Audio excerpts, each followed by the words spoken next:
वो सावधानी के लिए उपासक को आज्ञा करते हैं कि अपने स्वभाव पर विजय प्राप्त कीजिए। ये जो आपका स्वभाव है, पूज्यपाद उड़िया बाबा महाराज ने कहा है कि यदि साधक का स्वभाव परिवर्तन नहीं हुआ तो उसे कुछ नहीं प्राप्त हुआ। ध्यान दीजिएगा, आपका बोलने का, आपका चलने का, आपका खाने का, आपका पीने का, नाना प्रकार के भोग विलासिता का ये जो स्वभाव बन चुका है, ये प्रियालाल के प्रेम में डूबने वाला बने। सेवक जी कहते हैं, यह जो पर्यो मोहि सहज स्वभाव, श्री हरिवंश नाम रस चाओ। मेरा स्वभाव बन गया है हरिवंश नाम का रसास्वादन करने का। श्रुतौ राधिका कीर्तिरंता स्वभावे, हमारा स्वभाव बन गया है अंतर से श्री जी की चर्चा सुनने का। स्वभाव का परिवर्तन करें। ज्ञानी भी अपने स्वभाव में ही बर्ताव करता है। सदृशम चेष्टते स्वस्याः प्रकृतिर्ज्ञानवानपि प्रकृतिम यान्ति भूतानि निग्रहा किम करिष्यति। संपूर्ण प्राणी, हे अर्जुन, प्रकृति के वशीभूत है। संपूर्ण प्राणी, यही तो सौभाग्य मिल जाता है इस सेवा से कि सब प्रकृति के अधीन है, लेकिन आपके अधीन श्यामा श्याम है। तो प्रकृति आपको कैसे अधीन कर सकती है? बस रहस्य समझना बड़ा मस्ती का मार्ग है। ये अभी से निश्चिंत अपने कल्याण की तो कोई चाह ही नहीं रह जाती। ये हम तो साधकों में देखते हैं, जब कभी उनको इस बात को डर पहुंचाओ कि देखो चूक किए ना तो नरक जाना पड़ेगा, तो हंस देते हैं। ये नरक सुरक की बात तो आप किसी और को समझाइए, अब हमें इसकी परवाह नहीं है। बाहर से कहते क्यों? बोले जब हमारी महारानी जो आठों पैर है, तो अब वो चाहे नरक भेजे चाहे स्वर्ग भेजे, इसकी हमें परवाह नहीं, बस हमारी श्री जी है। तो हृदय रोमांचित हो जाता है। यही हम चाहते हैं कि तुम्हारी ठसक बन जाए, श्यामा जी के प्रति तुम्हारा अभिमान जागृत हो जाए। तो क्या इस अभिमान से कोई गलत कार्य होते हैं क्या?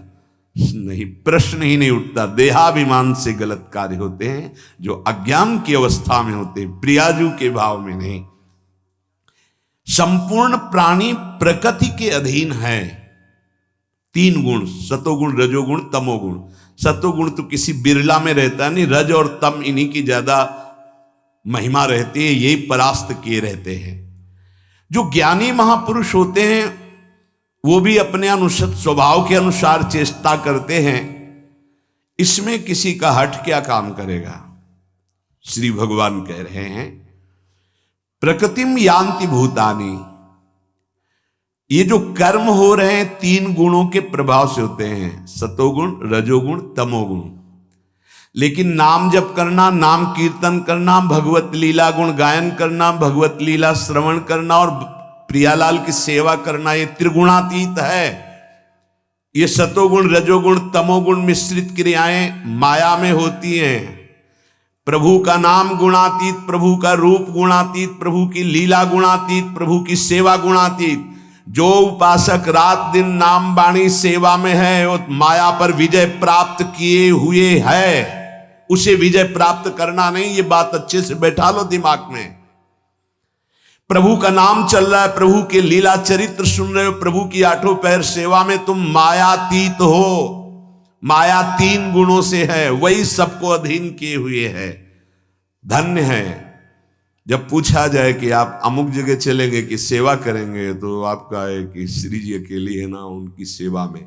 और जब ये हम सुनेंगे तो हमारी छाती फूल जाती है। धन्य है तुम्हारी आसक्ति ऐसे ही दिन पर दिन हमारी लाडली जू के चरणों में बढ़ती रहे। सब कुछ भूल जाओ। हम कैसे प्रियाजू को छोड़, उनको पंखा कौन करेगा, उनको शयन कौन कराएगा? चिंता, ये अंदर पीड़ा। और अभी तो हमारी श्री जी को जल पवाना है, अभी तो श्री जी को, आपकी चिंता अंदर बन गई ना, काम हो गया। ये माया जब अधीन जिन हृदयों को की होती है उसे अपनी चिंता होती है। मैंने क्या खाया, मुझे क्या खाना है, मुझे क्या भोगना है, मुझे क्या देखना है, क्या सुनना है। देखना है, सुनना है, सूंघना है, स्पर्श करना है, भोगना है, यही क्रियाएं माया करवाती है। मुझे करना है। आपको क्या करना है? श्री जी को क्या दिखाना है, श्री जी को क्या पवाना है, श्री जी को क्या सेवा, ये आप माया मुक्त। प्रकृति आपको अधीन नहीं कर सकती।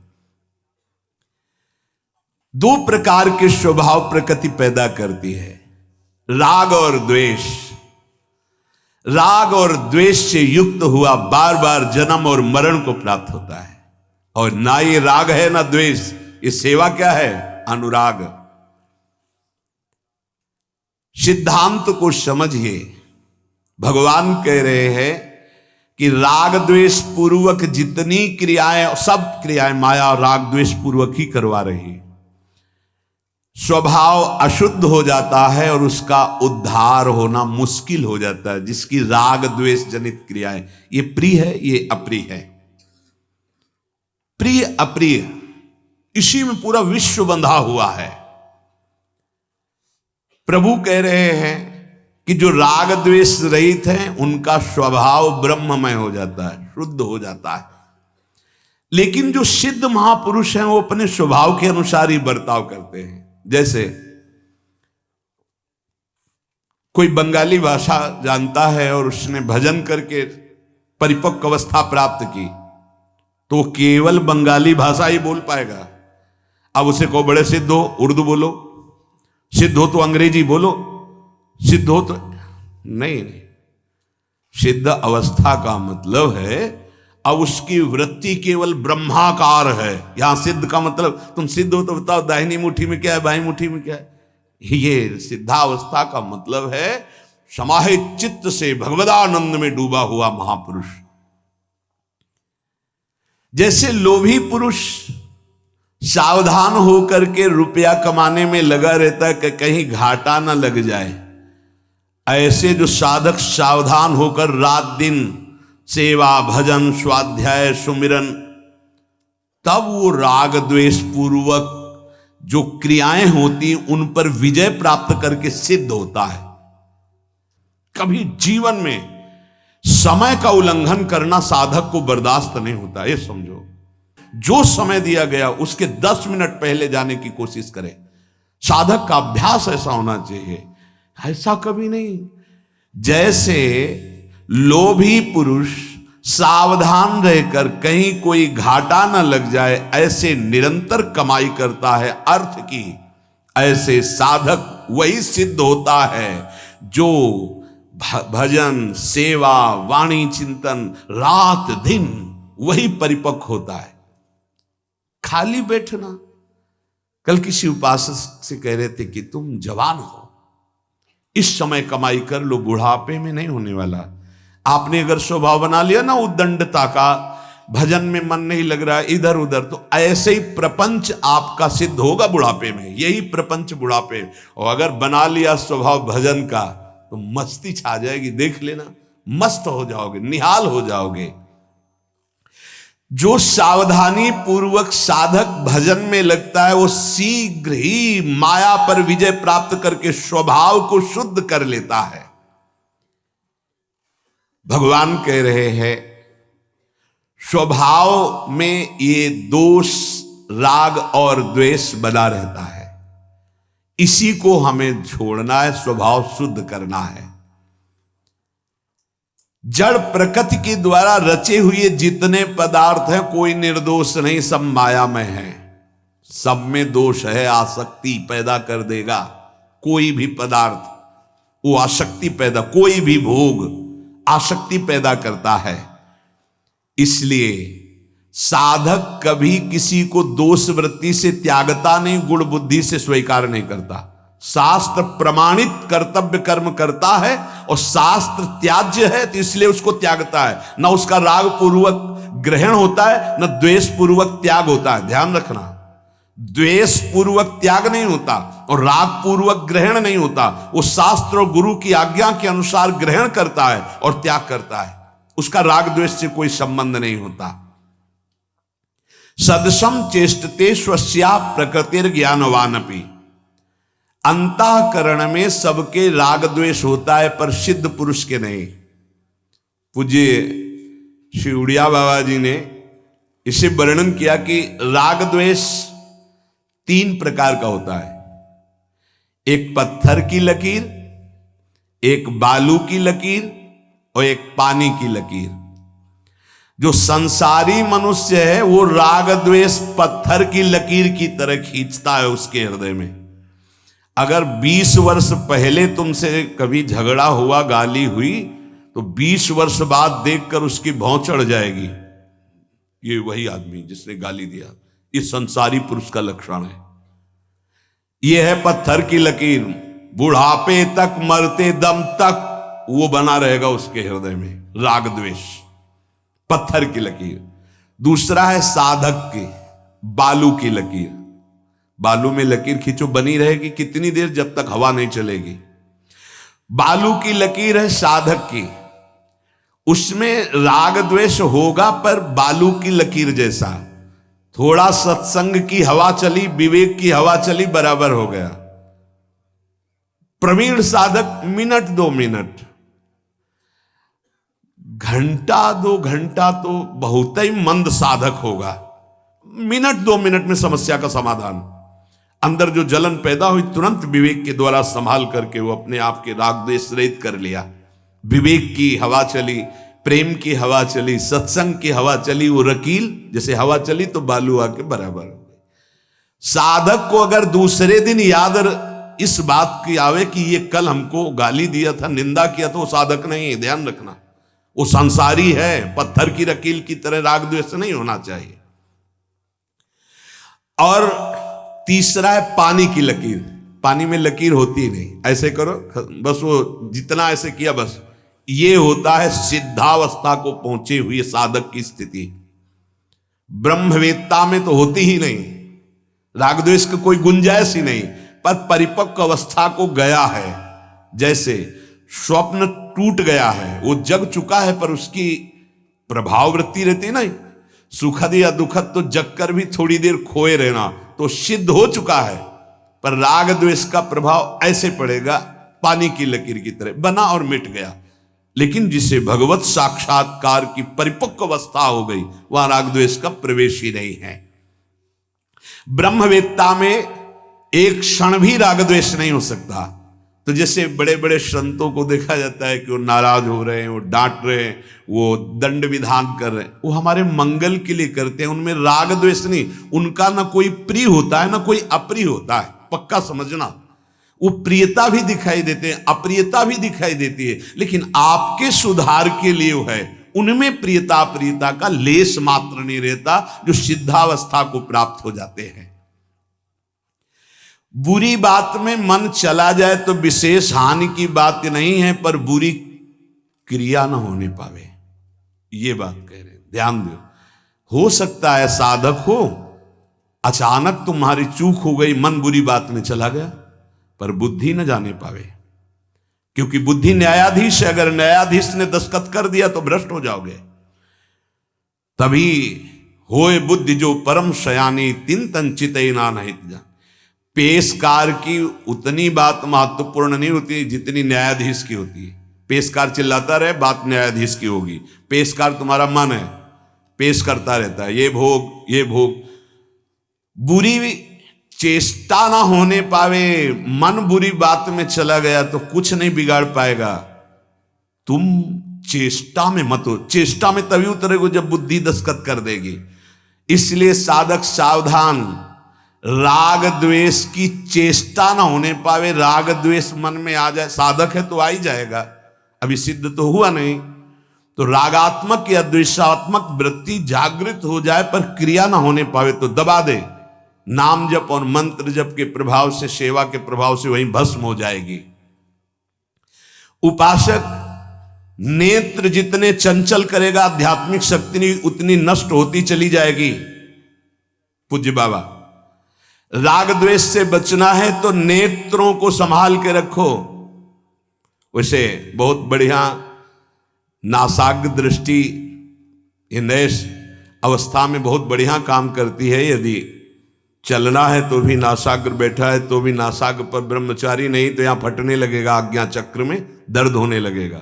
ब्रह्मचर्य है तो ये अवस्था बहुत जल्दी मंत्राकार वृत्ति कर देती।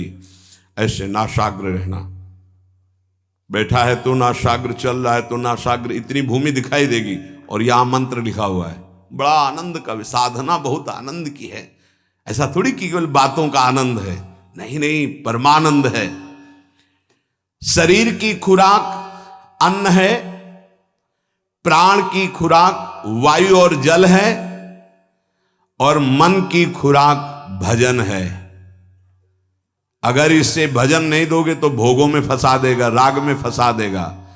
कान की खुराक भगवत गुणानुवाद और नाम है, बार बार नाम सुनाओ, अंदर से मंत्र सुनाओ, बार बार इनको सत्संग सुनाओ, बार बार भगवत चरित्र सुनाओ। और नेत्र की खुराक भगवत दर्शन है, सब में भगवत भावना। या तो नासाग्र दृष्टि, और जिससे बात करो तो पहले भाव करो कि हे राधा वल्लभ लाल, आप इसके हृदय में विराजमान हो, प्रणाम महाराज। फिर बात करो, अंदर से बोलना नहीं है कि आप भी तो भगवान हैं, ये ठीक नहीं है, ये शब्द ठीक नहीं है। आप किसी उपासक को सीधे बोले आप भी भगवान, ये उसका अपमान है। आप क्या समझते हो, आप उसका सम्मान कर रहे हो? नहीं, उसको सुख मिलेगा जब उसके आराध्य देव की जय बोलोगे। जैसे आप सामने किसी उपासक को कह रहे हो, वो लाडली जी का उपासक, आप सीधे कह रहे हो अरे आप तो साक्षात राधा रानी हो, तो मानो आपने हमारे थप्पड़ मार दिया, आप हमें सुख दे रहे हैं। राधा रानी की जय, लाडली जी महाराज की जय। हाँ, आप सुख मिला, उनकी जय है, उनकी आराधना, उपासना। आप अपने भाव को अंदर रखिए, आप अपने भाव को उनके सामने प्रकट मत कीजिए। भगवत दर्शन की भावना। शरीर की खुराक अन्न है, सो भोग लगा के प्रसाद पाओ। प्राण की खुराक श्वास और जल है, तो भगवत नाम प्रति श्वास और जल अर्पित किया हुआ। मन की खुराक भजन है, जितना भजन करोगे उतने मन शांत और बढ़िया भगवत लीला में प्रवेश लायक बलवान हो जाएगा। कान की खुराक भगवत लीला चरित्र श्रवण है। नेत्र की खुराक सब में भगवत दर्शन करने का भाव है। और हाथों की खुराक है गुरु की सेवा और श्री भगवान की सेवा, प्रियालाल की सेवा। सांसारिक वस्तुओं में कभी सुख शांति भोगों में मिल नहीं सकती, इसलिए मन को मत दौड़ाओ। श्री भगवान कह रहे कि ये राग द्वेष जो संसारी पुरुषों में पत्थर की रकील, साधकों में बालू की रकील और सिद्धों में जल की रकील जैसा, इसलिए साधक जितनी जल्दी हो सके किसी से राग द्वेष हो तो मिटा दो। मिटाने का उपाय सिद्ध उपाय पक्का। जिसके प्रति राग हो या द्वेष हो, दोनों को मिटाने का उपाय अनुभूत उपाय, सिद्ध उपाय। मेरी लाडली, मेरे प्रभु, मैं अधम जी हूं, आपको ना देख करके बाहरी क्रियाओं को देखकर राग द्वेष करता हूं, क्षमा करो प्रभु। ये अंदर से, और उसके चरणों में प्रणाम करो, जिसके प्रति राग द्वेष है, खत्म हो जाएगा। आप देख लेना, अनुभूत उपाय, सिद्ध उपाय, इसके सिवा कोई उपाय नहीं। जब हम किसी व्यक्ति को देखेंगे, क्रियाएं देखेंगे, स्वभाव देखेंगे, गुण दोष देखेंगे, राग द्वेष होगा। और जब कारण तत्व को देखेंगे तो राग द्वेष रहित हो जाएंगे। सब कर परम प्रकाशक परम कारण, कारण श्री हरिवंश भनम। सेवक जी महाराज कह रहे, अपने आचार्य गुरुदेव को सबके हृदय में देखें। श्री भगवान कह रहे हैं, जिनके हृदय में राग द्वेष है उनकी बुद्धि खराब हो गई है। जैसे गाड़ी है, किसी की खराब हो जाए तो उसको फिर वहां पहुंचाते हैं जहां गाड़ी ठीक होती। तो जहां आप बैठे हो ना, यहां गाड़ी ठीक होती है। ये राधा केली कुंज में जो सत्संग हो रहा है ना, ये राग द्वेष में बिगड़ी हुई गाड़ियों को यहां सही किया जाता है। राग द्वेष से सब बिगड़ी गाड़ियां हैं। ये खोपड़ी राग द्वेष में ही गुण। अरे कितना राग द्वेष, नहीं, ऐसा स्वभाव हटाओ। कह रहे जिनकी गाड़ी खराब हो जाती है तो मोटर को सुधारने के लिए दो उपाय हैं, या तो खुद ठीक कर ले मैकेनिक हो जल्दी से, और या फिर मोटर कारखाने में पहुंचा दे। तो ये अशुद्ध बुद्धि हो गई, ये इसमें राग द्वेष हो गई, ये खराब हो गई है। तो या तो स्वयं आप इतने विवेकवान हो कि ठीक करो जल्दी से राग द्वेष, और या फिर कारखाने पहुंचा दो, गुरुदेव की शरण में हो जाओ। ये कारखाने वाला ज्यादा अच्छा है, क्योंकि हम जिससे ठीक करना चाहते हैं वही ठीक नहीं है तो कैसे ठीक होगा? कुछ तो शुद्ध होना चाहिए, पूरा सिस्टम ही खराब हो चुका है। बुद्धि, मन, इंद्रियां, ये सब माया के पार्षद हैं, सब गंदे हो चुके हैं भोगों में। तो हमें तो लगता है कि ज्यादा इंजीनियर न बने, गुरुदेव के पास पहुंचा दे कारखाने में, वो ठीक कर देंगे। क्योंकि हम घंटों लगे रहेंगे, पता नहीं कौन सा कनेक्शन कहां से बिगड़ा हुआ, और वो पुराने इंजीनियर हैं, अनुभूत, वो ठीक कर देंगे। 2-4 हथौड़े इधर उधर मार करके कनेक्शन फिट कर देंगे। नहीं तो ये राग द्वेष जो है, बहुत बहुत विचित्र राग द्वेष। सही पूछो, जब गुरुजनों की कृपा देखी जाती है तो बाद में पता चलता, वर्तमान में तो आग लगती, जलन होती, क्योंकि राग द्वेष के कनेक्शन को जलाया जाएगा। गुरुजनों की कृपा के बिना हमें लगता है गाड़ी ठीक होना, समझा जाता कि हम बड़े इंजीनियर है, पर जब कारखाने गाड़ी पहुंचती है तब सही होती हो। हम समझते सही हो, जहां चली तो खिचखिचा के फिर खड़ी हो जाती है। किसी वस्तु का राग, किसी व्यक्ति का राग, किसी किसी द्वेष, ये चलता रहता है पूरे जीवन चलता रहता है। जैसे 2 साधक चल रहे हैं और उनकी बुद्धि का सुना उसको, अरे भाई अब शुरू, ये बिगड़ी गाड़ी सुना है क्या? आज प्रियालाल कैसे बात कर रहे थे, ये ठीक गाड़ी है। प्रियालाल से बिलक कोई वार्ता हो, मत समझ लो बुद्धि हमारी बिगड़ गई बुद्धि। ये परमार्थ का, यहां अध्यात्म की चर्चा हो रही, ध्यान रखना। अगर प्रियालाल के सिवा किसी के भी विषय की बात करने की इच्छा हुई तो तुम्हारी बुद्धि बिगड़ रही है। कारखाने पहुंचाओ, गुरुदेव के कारखाने में जा क्या किया जाता है? गाड़ी समर्पित कर दी जाती, चाबी समर्पित कर दी जाती है। कब आए? बोले 5 दिन बाद आना। यहां पूरे जन्म के लिए देना है, क्योंकि अनंत जन्मों से बिगड़ी गाड़ी है। आए नहीं और जाए नहीं, आना जाना दोनों मिटता है, ना आना ना जाना, आवागमन से मुक्त होना है। तो क्या करना है? चाबी पकड़ा दिए, ये लो, अब आप इसे ठीक कर दो। हमारे बस की तो बात है नहीं। हौ हार्यो करी जतन, विविध अतिशय प्रबल अजय। अब आप ठीक करो महाराज।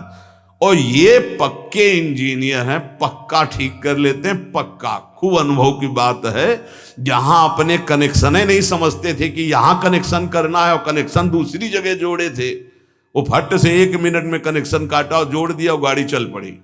ये है, हम गुरुदेव की शरण में चले जाएं तो हमारी ये जीवन की मोटर कार राग द्वेष रहित हो जाएगी, बहुत बढ़िया सही मार्ग में चलने लगेगी।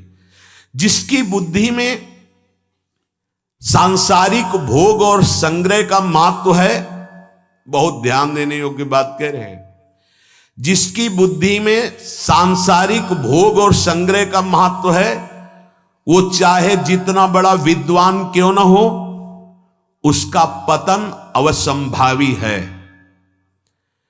जिसकी बुद्धि में भोग और संग्रह का महत्व नहीं है, वो चाहे का ना पढ़े हो, भगवत प्राप्ति निश्चित है। ये बढ़िया गाड़ी और बिगड़ी गाड़ी का कह रहे हैं। चाहे जितना विद्वान हो, भोग और संग्रह में महत्व बुद्धि है, उसका पतन निश्चित है। बिल्कुल कुछ नहीं आता, गुरु कृपा पात्र, लेकिन भोग और संग्रह में रुचि नहीं, निश्चित भगवत प्राप्ति है। ऐसा मनुष्य बिल्कुल विद्वान ना भी हो तो वो अध्यात्म की ऊंचाई पर विराजमान हो जाएगा। कारण कि उद्देश्य भोग और संग्रह ना होकर जब केवल गुरु आज्ञा पालन होता है तो गुरु कृपा से परमात्मा अनुभूति हो जाती, मोक्ष मूलम गुरु कृपा। और जब विद्वता का अहम होता है और भोग संग्रह पे महत्व होता है तो भाव, विचार, कर्म आदि उसकी अध्यात्म उन्नति में बाधा खड़े कर देते। उसका भाव, उसका विचार, उसकी उन्नति में, अध्यात्म उन्नति में बाधा खड़ा कर देते हैं। अतः साधक को सर्वप्रथम परमात्मा प्राप्ति के उद्देश्य से गुरुदेव का जब वर्ण किया तो इस उद्देश्य की सिद्धि के लिए राग और द्वेष से रहित होने के लिए अपने कर्तव्य कर्म को गुरुदेव की आज्ञा से चलावे। आप जो आज्ञा करेंगे वही, यही है मुक्त होने का उपाय। जो आज्ञा होगी जैसे मैं वैसे चलूंगा। या तो प्रकृति के वश में हो जाओ या गुरुदेव के वश में हो जाओ, दो ही हैं। या तो माया के वश में हो या गुरुदेव की आज्ञा पे। साधक को चाहिए कि गुरुदेव को आदर्श सामने रखकर कर्तव्य कर्म करे। आदर्श भगवान का उपदेश और महापुरुषों के आचरण, ये दोनों मिलने चाहिए। अब यहां गुरुदेव की परीक्षा, कैसे गुरुदेव होने चाहिए जिनको जीवन समर्पित करना है। जहां मोटर कार अपनी कारखाने में खड़ी कर देनी, चाबी दे देनी कि सुधार दो, तो यहां गुरुदेव के आचरण और भगवान के उपदेश दोनों मिलने चाहिए। ये परीक्षा है। गुरुदेव वर्ण करने के पहले हमको ये देखना है इतना बस कि जो भगवान ने आदेश किया है, महापुरुषों के लक्षण वर्णन किए हैं, शास्त्र सिद्धांत वर्णन किया है, वो आचरण में होने चाहिए। ऐसा नहीं कि आप मनमानी आचरण सिद्ध होकर के कर रहे हो, ऐसा कभी नहीं हो सकता।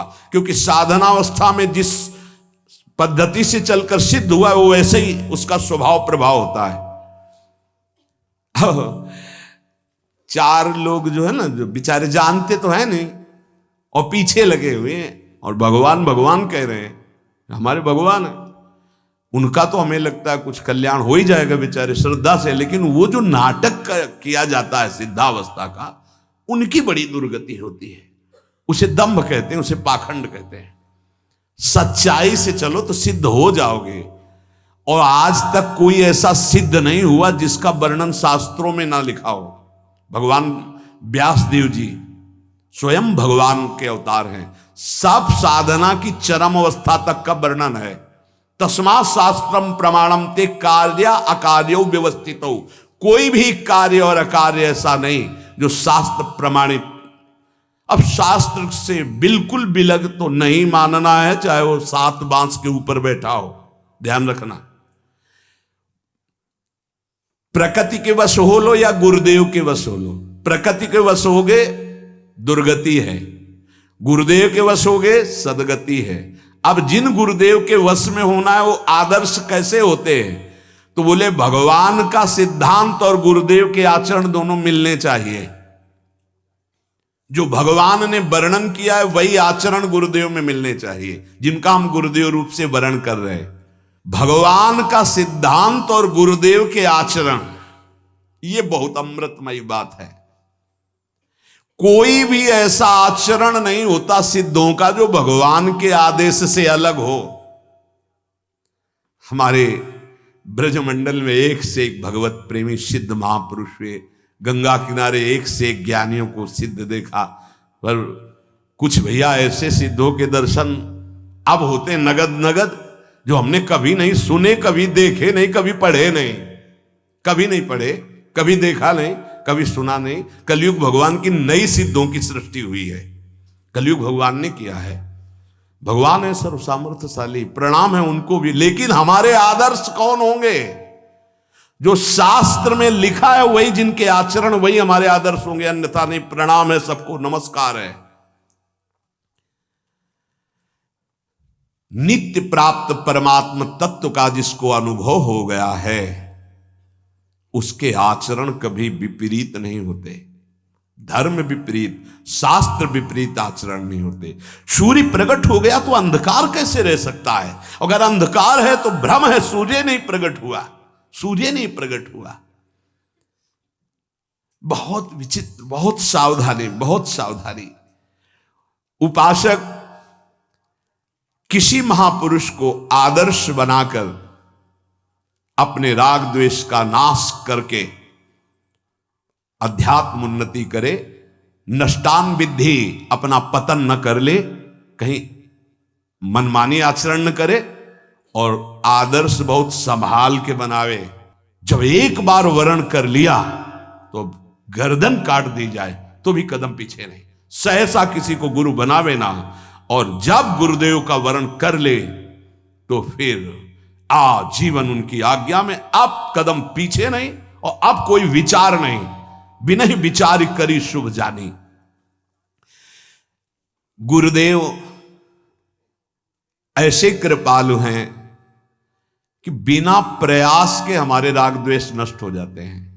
ये हृदय की वृत्ति हम कितना, जैसे धारा जा रही ना, तो हम रोकना चाहें तो फूट जाएगी अगल बगल से, नहीं, गुरुदेव क्या करते हैं, उस धारा में धारा निकाल देते हैं। जैसे किसी नदी के प्रवाह को रोकना हो तो सीधे आप नहीं रोक सकते। पहला काम करो, नहर बनाओ, दोनों तरफ नहर बनाओ और पानी को बांटो। अब आगे की धारा को रोक दो, रुक जाएगी, क्योंकि दो उसको रास्ते मिल गए निकलने के। ऐसे ही गुरुदेव पहले नहर बनाते हैं, हमारे राग की धारा को अनुराग की तरफ मोड़ते हैं, हमारे द्वेष की धारा को काम क्रोध लोभ मोह मद मत्सर इनकी घृणास्पद भावना में भर देते। नहीं, ये नहीं चाहिए। राग की धारा अनुराग की धारा में, तो जो राग द्वेष की धारा जा रही थी उसको तो रोका नहीं जा सकता, उसको मोड़ दिया। विकारों से घृणा पैदा हो गई और निर्विकार मार्ग में आसक्ति पैदा हो गई, राग हो गया। अब राग हो गया नाम में, राग हो गया रूप में, राग हो गया प्रियालाल की सेवा में, अब छूट नहीं सकती। इसी को अनुराग कहते हैं। इंद्रियस्येन्द्रियस्यार्थे राग द्वेषौ व्यवस्थितौ तयोर्नवसमागच्छेत्तौ हृष्ट परिपंथिनौ। भगवान कह रहे एक एक इंद्री में उसके विषय में राग द्वेष छुपा हुआ है।